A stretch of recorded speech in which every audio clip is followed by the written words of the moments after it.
Bismillah, alhamdulillah, wa salatu wa salamu ala rasulillah wa alihi wa sahbihi wa man wala. Nice to see so many of you for this regular Cambridge Crescent iftar event during Ramadan. Cambridge Crescent, of course, the main group in Cambridge, dedicated to networking and serving the interests of those who are new to Islam. And although the main event of the evening has already happened, this is by way of postprandial cigar, perhaps a chance to relax and unwind after a rigorous day of fasting. So alhamdulillah, what I thought I'd talk about, and this won't by any stretch of the imagination be an academic talk or even a sermon, it's a selection of musings really, is to explore one of the claims that Islam makes for itself and what that could mean for us. What's distinctive about Islam? Why go to the bother of joining Islam rather than remaining in the embrace of some ancestral familiar territory? One of the things that's distinctive about it, it seems to me, is the Holy Prophet's designation as Khatam al-Nabiyyin, seal of the prophets. And the seal, and this would have been understood in ancient times, because whenever you sent a letter, once upon a time, before emails and before the Royal Mail and stamps and peel-off envelopes, you had your own seal, sometimes on your ring, which you used to indicate to the recipient that the letter was genuinely from you and had not been opened or otherwise fiddled with. That's a khatam. And this is the term that the Holy Quran applies to its bearer, sallallahu alaihi wasallam. He is the seal, the signet, if you like, of the prophets. What exactly does that mean for us, this very distinctive Muslim thing? Well, those of you who have become familiar with the Holy Book will have noticed that its view of history is not one of beginning at a distant point of time and ending at a point in the future, although in our current experience there is linear time, but there is also a kind of cyclicity in human time, the most obvious example of which is the rise and fall of spiritual episodes in human history. God sends a prophet out of his mercy, sorts us out, as we find this man of light, this teacher, this guide, to resolve every aspect of our human existence. And then as the generations roll by, we become our usual lazy and willful human selves, and that message gets out of focus. The spiritual light becomes shuttered, and at a time of darkness and confusion and multiplicity, God sends another spiritual guide, and the Quran is telling us this again and again, that even though the clocks seem to move in a single direction, the human experience of access to truth is a cyclical thing. And this is often linked in the holy text to the cyclicity of the natural world. Ikhtilaful layli wan nahar, the succession of night and day, and the succession of the seasons, and the fact that human life, like all living things, is a cyclical affair. We begin as a seed and we end back in the ground, and that's just what it is to be a living thing. And that's the case with the human adventures of the spirit. So Islam takes itself through this claim that it makes, that its bearer is Khatam al-Nabiyyin, the seal of the prophets, implies first of all that a message is being concluded.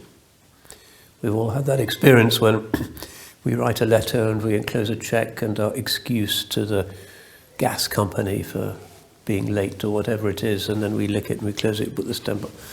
And then you think, I didn't put the check in, and we have to open it and then put another stamp on, and the old stamp won't come off. That's a nuisance. So a seal is something that you use in order to indicate that the message is completed.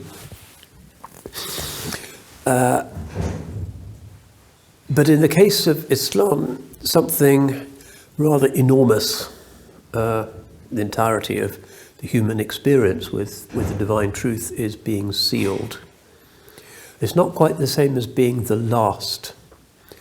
There's another hadith in which he says, "Ana al-aqib, fala nabiyya ba'di," I am the last, and there will be no prophet after me. All manner of spiritual teachers and angels coming, and human life continues to be cyclical in a smaller way, but no major, enormous world religion after me, is what he's saying. That's Al-Aqib, which is one of his names. He has more than 300 names. But this Khatam is a bit different. So let's pause to reflect in rather large global general terms about what it is that we have joined by coming into this final lifeboat that out of God's grace is offering to us. Well, it has a whole range of significations. The most obvious is that through the third monotheism, God is sealing the Abrahamic story. And so much of the Quran is about Abraham, about Abraham's sons, about the children of Abraham, about the Israelites. That's, in fact, its primary focus in terms of using the ups and downs of prophetic history to indicate the kind of things that we can expect and the kind of things that God expects from us and the kind of things that the devil hopes from us. All of those stories, you can see exactly how they relate to your own life because human nature really hasn't changed. So the Abrahamic is important, and that's what we reenact and affirm when we do the Hajj or the Umrah or whatever other visit that we might make to the Mother of Cities. The Hajj rituals are essentially enactments of Abrahamic events. The sacrifice, the coursing of Hajar between the hills of purity and virtue, the sevenfold circling, the maqam of Ibrahim, the place where he stood with his son to supervise the reconstruction or the construction of the Kaaba, and other Abrahamic things that are associated in our memory with the city. So Khatam, we are sealing that story within that large monotheistic cycle. There have been smaller cycles, the ones which were founded by Moses and Jesus historically. And we come at the end of that, and this is one of the significations of the great event in the history of the city of Jerusalem, which of course through the Prophet's ascension is connected to Mecca intimately. And even today, if you go to Jerusalem, there's a Vale of Kidron, and there's a well there, and the people say, oh, you know, that well originates at Zamzam in Mecca. It's actually Zamzam water. There's always been in the Muslim mind this sense of the close connection, but they do have a different significance.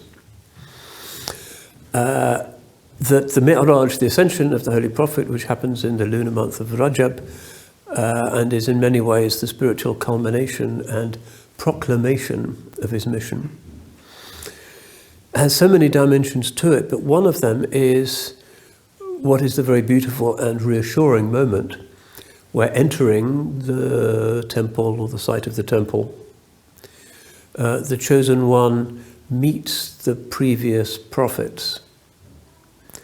Abraham and Moses and Aaron is there, and Enoch and Jesus, the great figures of the Bible, are there, and he doesn't say, now the truth has come. He affirms them as his brother prophets, leads them in prayer, embraces them, and gives us the sense that the way in which this religion has this khatmiyah, this sealingness, is about inclusion and affirmation rather than abrogation or succession in the familiar sense of those terms. And this is obviously one of the great moments, if not the great moment in the life of the chosen one, alayhi salatu wasalam, and it's a moment in which he indicates that his sealness, his khatmiyah, is about the affirmation. And the Quran repeatedly indicates this. وَإِن مِّنْ أُمَّةٍ إِلَّا خَلَا فِيهَا نَذِيرٌ. There's never been a nation amongst whom a warner has not passed. However you define nation, they've always had, at some point in their history, access to truth, and this is part of God's generosity, and it's always an equal access. God doesn't hide up the real truth of himself and hoard it until right at the end of human history he says, aha, this is how it really is, and Abraham didn't really get the point. No, there's always been full disclosure by the divine at every point in human history because of his generosity. Why should he hold any truth back? So we have this idea of Islam as succeeding the earlier messages and certainly rectifying things in them, that's part of prophecy, but through an affirmation of their founding moment. And it does strike me that this is something that's a bit unique about Islam as a major world religion. I can't think, although I'm not really a world religions expert, of another key moment in the evolution of the scriptural story of another world religion where affirmation of what went before and of who went before is so central and so defining.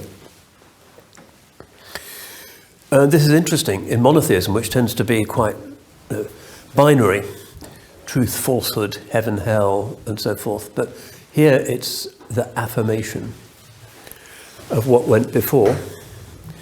But of course, without that necessarily entailing an affirmation of everything that happens in every Church of England parish 2,000 years after Jesus. No, there's going to be some things that are right and some things that are wrong, and that's just how things work in the human story.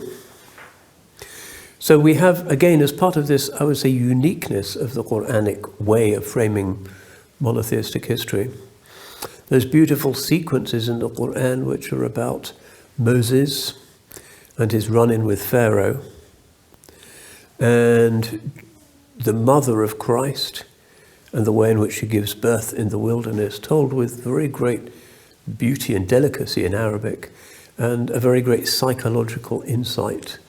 These are icons that you can contemplate indefinitely, and they always yield something new.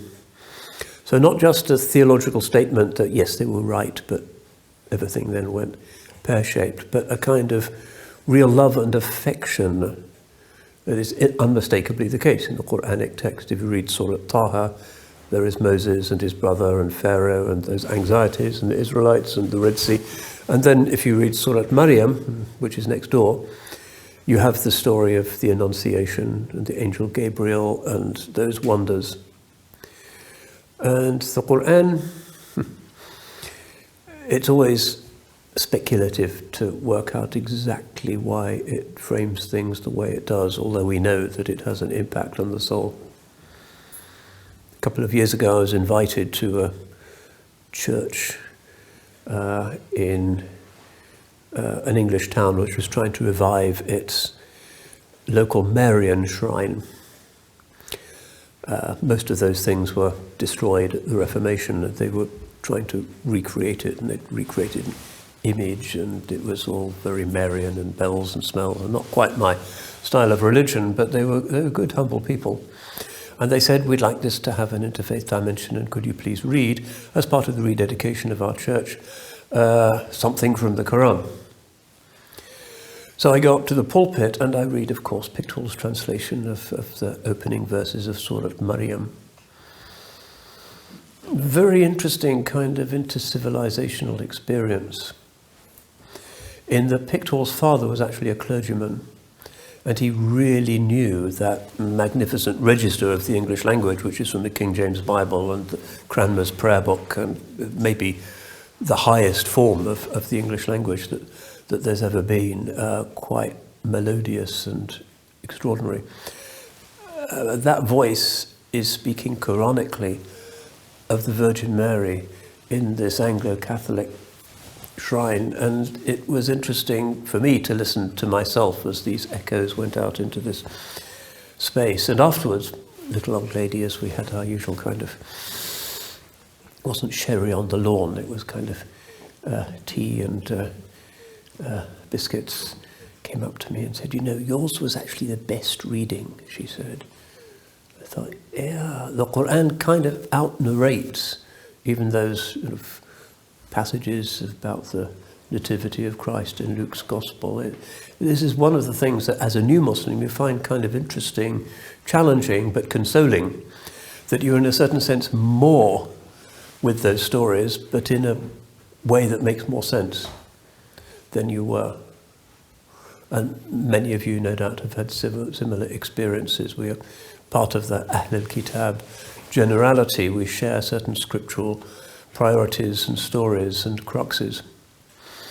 So the Khatmiyah, the Holy Prophet's sealing of what went before, does look like it's a kind of tender and beautiful affirmation. مُصَدِّقًا لِمَا بَيْنِ يَدَيْهِ مِنَ التَّوْرَاةِ وَالْإِنْجِيلِ. It says towards the beginning, confirming that which came before it from the Torah and the Gospel. And any historian and any New Testament and Hebrew Bible expert will tell you, well, these stories have been tossed on wild seas of exiles and redaction, and we don't really know what the original, if there was an original, really looked like. That's not really the point. When we say the Kitab in Islam, we're talking about the book that those communities now have. So that seems to be one aspect of it. But there's also an aspect which, because prophecy is corrective, merciful in that sense, sorting out a human mess, that there is an aspect of prophetic repair there as well. So if you look at the Hebrew Bible, there's some passages in there which are rather blood-curdling, horrifying, kind of X-rated, after the watershed tales of massacre, murder, seductions, moral disappointments in people that seem to be held up as exemplary. It's kind of light-dark mixture, chiaroscuro. The Quran affirms those figures as perfected messengers of God, but doesn't attribute to them any of those horror stories. Moses enters the Holy Land and doesn't immediately massacre the population of the towns. He doesn't smite the Amalekites. All of that has disappeared. And this is consistently the case. Lot doesn't sleep with his daughters. Ouch. Tell Muslims that according to their kitab, one of God's prophet does that and they don't believe you. David doesn't seduce Bathsheba and steal her from Uriah the Hittite, and those things which were perhaps glossed over a little bit at Sunday school. So there's an odd way in which the Khatmiyah means that you inhabit that very magnificent monotheistic literary space better than you did, which is not what people always expect when they join a new religion. They think, clean slate, tabula rasa, start afresh. And it's not like that joining Islam. It's a reconfiguration. It's not a kind of press delete exercise at all, nor should it be, because a lot of things are very deeply rooted in our childhood and our identity, and it's not good for us to be wrenched too far from what is immutably within us. So, yeah, the Khatmiyah is a kind of critical affirmation, but also deepening. When you listen in the Taraweeh, especially if you know a bit of Arabic, you hear all of those stories, but there's a kind of pulse and a kind of delight in the Quran, which is something a bit new.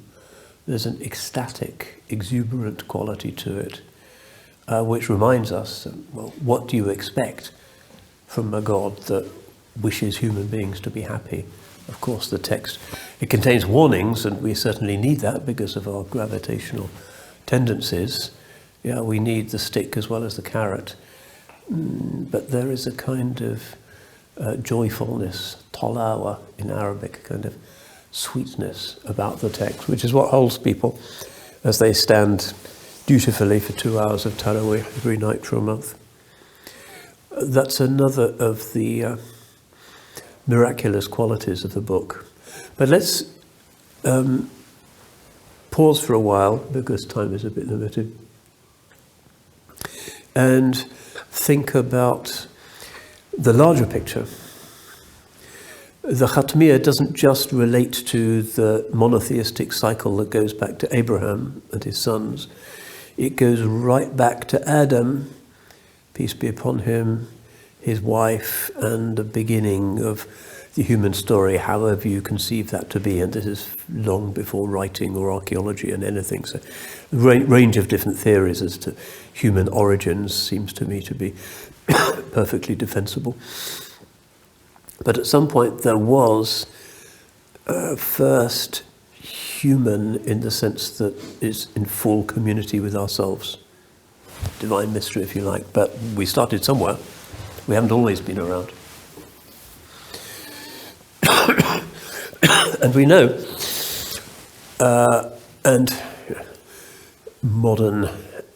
the modern academy has reminded us of this, that medieval conceptions, which prevailed in the Islamic world as well as in Christendom, that the world is actually only a few thousand years old and human beings are not really very ancient.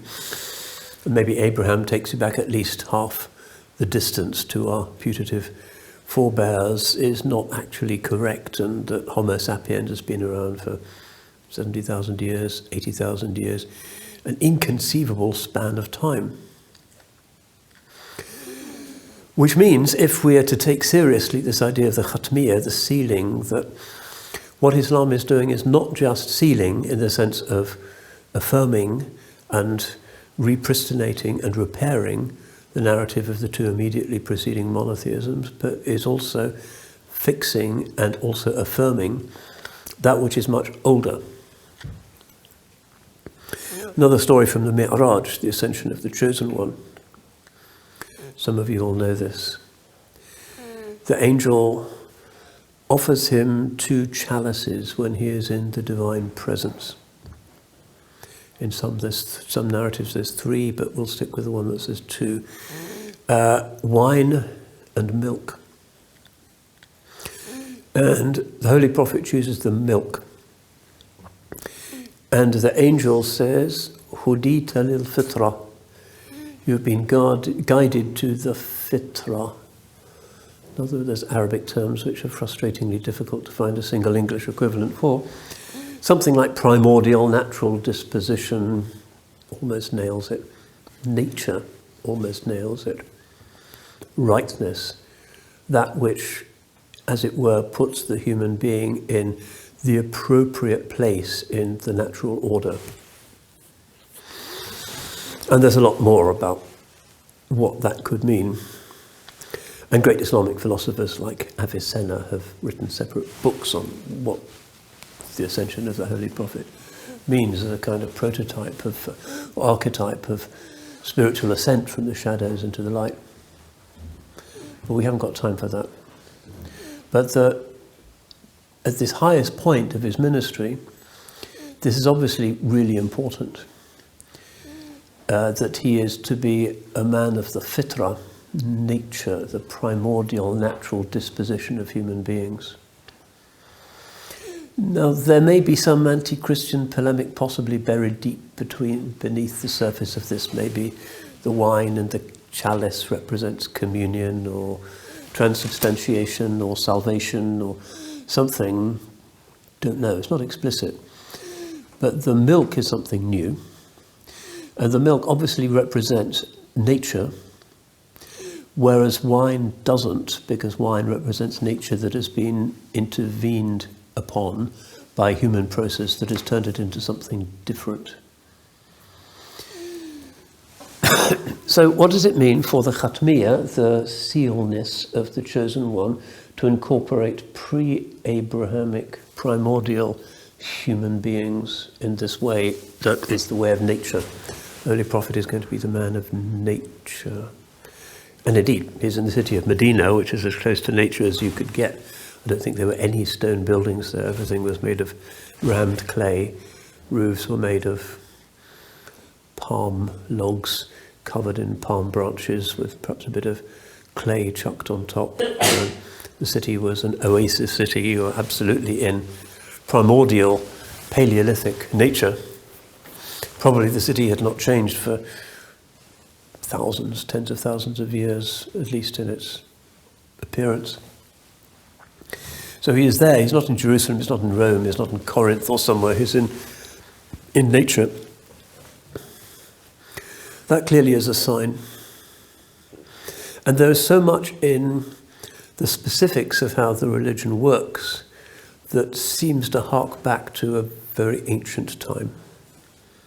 Ramadan, of course, the month is coming to an end and everybody is wondering, where will the moon be sighted? Or can we work it out using an app or an algorithm? And the ministry of this country has said Monday, and the ministry of another country has said no, it's Sunday, and it becomes an annual thing for Muslims to talk about. What is interesting is that the Quran reverts to a lunar calendar. The Christians were using at the time the Julian calendar, inherited from ancient Rome, which is a solar calendar. The Jews were using a lunar calendar, but with an extra 13th intercalatory month. The Quran says, no, you go back to a lunar calendar. And there's all kinds of lunar symbolism about Islam, including the symbol of the religion itself has historically settled upon being the crescent moon. There is something about a lunar calendar that connects you to very ancient times when human beings looked up from the forest or the plains during the Ice Age, and the moon was what determined the most obvious way of dividing up time. The Quran says, لِتَعْلَمُوا عَدَدَ السِّنِينَ وَالْحِسَابِ, so that you might know the number of years and the calculation. Sun and the moon. And we're not really supposed to get away from that. So the Saudis might send up a jet and the pilot might look around in the stratosphere for the new moon, and then the country announces it the next day. It's obviously, we are encouraged to do something that is could have been done 100,000 years ago. And in fact, the whole structure of the Muslim life is determined not by any human calculation, but by the natural movements of the solar system. That the 5 daily prayers are determined by the rolling of the planet around its axis. So we have the lunar cycle, the solar cycle, and everything moves in cycles. We even say cycles of prayer for rak'ah. Sometimes there's something very organic, because living things tend to move in cycles, whereas linear things, arithmetic things, don't. Cyclical again, and that's a feature of very ancient human forms of life. There's other aspects of this as well, which he seems to be sent to reaffirm in the face of a time that's getting away from our normal sort of ecological niche in the harmonious balance of living things. Some of you may have encountered some of those hadiths, which can seem quite startling, disconcerting at first, which have the Holy Prophet ﷺ really emphasizing that you treat animals and birds well. Not really very salient in the monotheistic scriptures, unless I'm mistaken elsewhere, but the Quran has these frequent passages. وَإِن مِّن شَيْءٍ, there is nothing, إِلَّا يُسَبِّحُ بِحَمْدِهِ, there's nothing that does not sing the praises of God. وَلَكِنْ لَا تَفْقَهُونَ تَسْبِيحَهُمْ, but you don't understand their praise. And the famous verse that says there is no animal crawling upon the earth and no bird flying with its 2 wings, إِلَّا أُمَمٌ أَمْثَالُكُمْ, but that they are nations like yourselves. That's another big statement. In what sense sparrows, a nation like ourselves. This is just poetry, isn't it? Well, not really. Some of the commentators say, well, this is to be interpreted literally, as we're supposed to, unless we have good reason otherwise. And on that basis, the classical Sharia has what we would nowadays call a system of animal rights. That you're supposed to treat animals well, and it's illegal and actionable if you don't. Famous hadith in which the Holy Prophet ﷺ is walking through Medina and he hears a commotion. He goes over to see what's happening, and it seems that a farmer has a camel in its enclosure that is out of control. It's running amok. People are afraid to go in to put its halter on or to do anything with it, and there's a crowd gathering. And the camel is a big, dangerous, formidable animal. But the Holy Prophet goes into the enclosure and he puts his hand on the animal's muzzle, and the camel calms down. Everybody's watching. So he comes out and he says, this animal tells me that its owner overburdened it and underfed it. And the farmer, of course, cries. And from that time on, the repentant farmer kind of puts the camel into early retirement and gives it nice things to eat every day and doesn't give it any more work to do. And it's a hadith. There's a lot of accounts like this. Holy Prophet leading his companions on an expedition, he knows that this is enormously important for the future of his people and monotheism. And then one of his companions comes with a nest full of fledglings that is found in some shrub. The Holy Prophet gets angry and says, do you want to break the heart of their mother? This sounds like some kind of soppy story you tell a 3-year-old. It's a hadith. It was important to him. And if you read Richard Foltz's book on animals in Islam, you can see a lot of these things brought together. It's interesting to reflect on how this relates to our sense of what Islam is doing, in that it seems to be not just sealing the Abrahamic story, but taking us back to a very, very distant, almost Stone Age time, almost an animistic time, when other creatures were perceived as having some sort of consciousness, tamyiz, and therefore having had rights, and even some kind of perception and some ability to communicate in ways that we can't really figure out. And this has always been an important part of Muslim life. So, yeah, it's a sealing of the monotheistic story, but it's also, in so much of the Quran, an evocation of nature as signs of God, and as in some sense sentient communities like yourselves. I wrote a little essay about this once, and I found all kinds of startling things in pre-modern theologians about, does that mean that the other communities had prophets, if they're like yourselves? So was there a prophet for the horses, and was there a snake prophet? And it gets a bit fanciful after a while, but they're trying to get their heads around this extraordinary verse.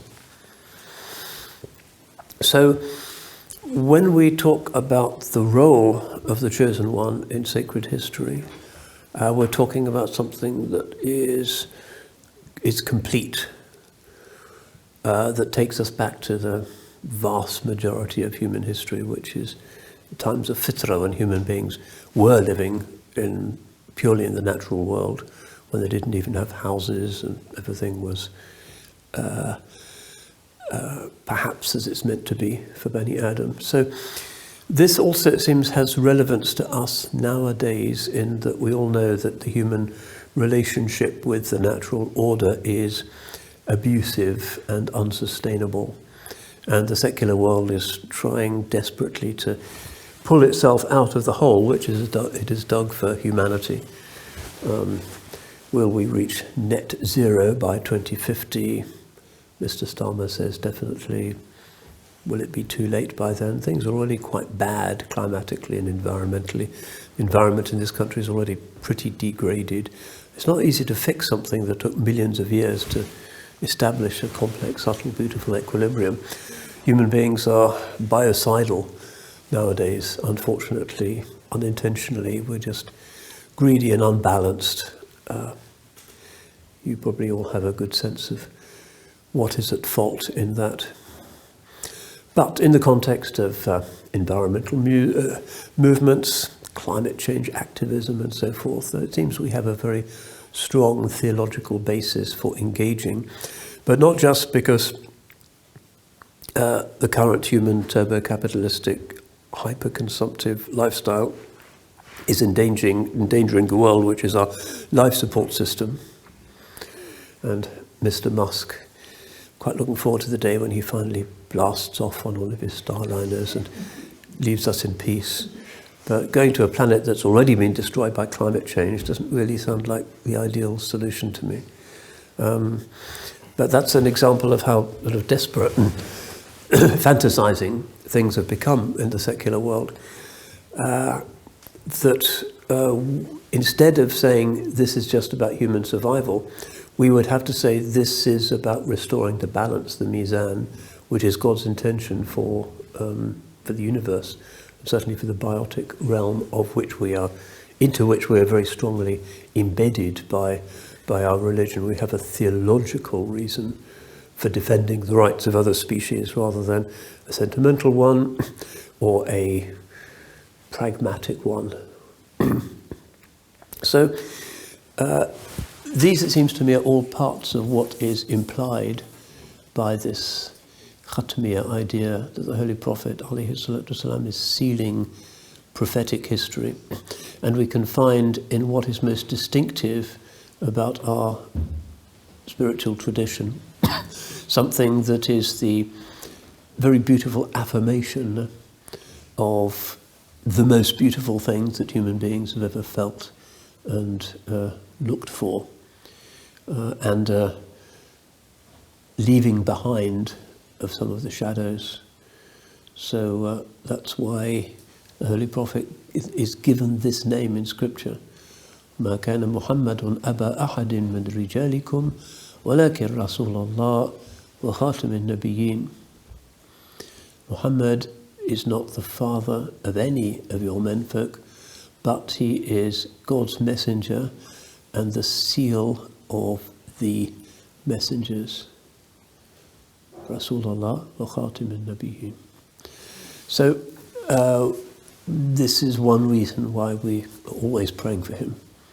Muslims always going, Sallallahu Alaihi Wasallam Muhammad, and even the taxi driver in Cairo, I remember this, when there was a near miss, he would say, Salli ala Nabi, yeah, okay, bless the Prophet. And it's a way of kind of averting misfortunes. It's very important in the Muslim sensibility because we've been kind of sorted by him and by his story and brought back into what, on some very deep damaged level within us, we know that we are missing and we want to go back to. And sometimes for new Muslims that origin seems to be a bit veiled by some of the things that born Muslims do with their cultures, many of which are beautiful and elaborate and have produced great art and so forth, literatures. Sometimes that can seem a little bit beside the point when getting back to what is ultimately the very simple idea of monotheism. The simplest idea in history, probably the most powerful idea in history. And the simple but very serious forms which we have in order to enact in our cyclical lives our way of reverently responding to that one, al-wahid, the source and the end of everything. That's the big cycle. Anyway, hope I haven't sermonized for too much, but thank you for your attention. I don't know if anybody's got any questions about any of this.